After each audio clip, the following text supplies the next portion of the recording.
Hey, so if you're having sore arms, elbows, wrists, maybe your window's open and you try to put it down, you notice how much that hurts, or maybe because you have to work at a desk all day, those areas are hurting. First of all, before we get into 3 moves that can help with that, just think about everything's connected, okay?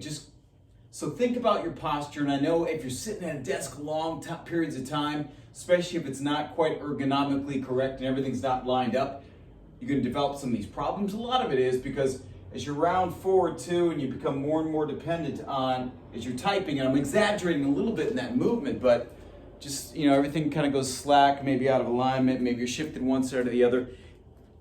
Not only are you using these smaller muscles throughout your arm, but also it's putting a little more strain on the joints. So that's what we're going to show you today.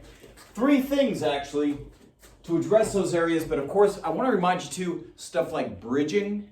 You can use dead bug. I can put that in another video, or even other postural work. So think about the postural line. The line, if you're standing, it's good posture.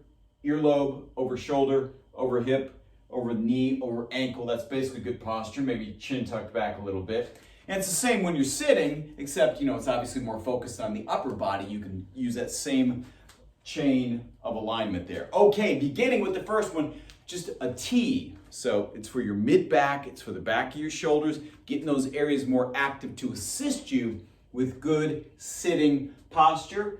You can face a wall. I'll show you a side, and you face a wall just so you're not rocking back and forth too much. But I'll show you a side view, at least initially. So if I'm facing a wall, arms up, palms out, palms up, that is, and spread your fingers wide too. That may in itself feel kind of good as you stretch out those flexors there on your hand. And all you're gonna do is just kind of squeeze your shoulder blades back, thumbs pointing behind you if it's pain-free. I'll show you a little bit closer view here. See how my shoulder blades squeeze together and then go apart? You want movement in your shoulder blades. It is essential to happy shoulders and by extension, elbows and wrists. Now you can do this as long as you want to, but maybe time it out. 30 seconds, maybe you work up to 60 seconds. Just these T's. You can face a wall, you can even do it while you're seated too. If you are working, it's a good break, a good way to kind of realign, open up the front some more, get more activity back there to help your posture be better. And again, taking that load, that strain out of your shoulders, wrists, elbows, fingers. All right, second thing, standing static extension. So, heel of your hands, right here, in the small of your back. So your fingers are pointed down. Now, if this causes shoulder pain, you can lower your hands a little bit. But ideally, the heel of your hands is sitting there in the small of your back, kind of on top of that pelvis, toward the top of your pelvis. Squeeze your elbows back. But when you squeeze your elbows back, make sure you're not jutting your head forward. We're maintaining that great line of posture. Elbows back. Now that might be enough for you. That might feel really good there. Plus it's going to squeeze and activate, contract those muscles in your upper back a little bit.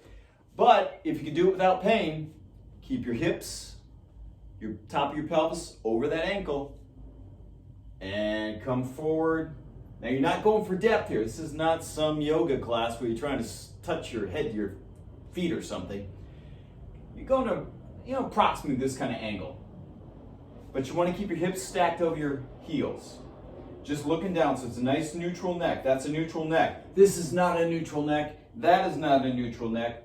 It's because your neck obviously sits on top of your spine. We tend to lose track of that and forget that the neck is actually part of the spine. And that's it. Hold that for about 30 seconds. You may want to build up to about a minute, but you'll notice I'm stacked here. That straight line.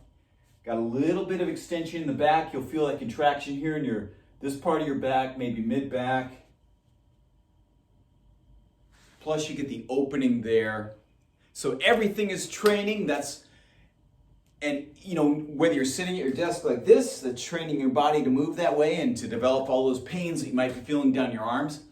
But also if you're standing in perfect posture, doing some of these moves with perfect posture, that's training your body too. Okay, one more thing. This one's kind of fun, and you can use it as a dance move too. Feet down, arms out, palms up, and let's get some spread in those fingers. Should feel really good, actually. Try to think about a neutral wrist too. That's really important. That's a neutral wrist. That's flexed, that's extended. And some of that, you can just do that, and that might feel good around your wrist. But in this case, both palms up, fingers spread wide, shoulders down, arms out to your side, not up to here, not down to there, kind of right in the middle, as long as it's pain-free. Shoulders back and down. Now, right, rotate around the wrist. You know, we're not just flipping the wrist. Rotate around the shoulder. Palm up, one palm down, and just moving in opposition. Get as much movement around the shoulder as you can. So this is kind of linking up from the shoulder all the way down over the elbow into the wrist. It's linking up all those tendons, those muscles, that unit that does work together, but also obviously everything moves independently. Do that as much as you want. This one should feel good. Again, start out maybe 30 seconds. You might get a little fatigue up there. Work up to a minute. That's usually easier than counting reps. And that is another one you can use while you're seated. So those are 3 great ones. A good place to start to address your sore arms, elbows, and wrists.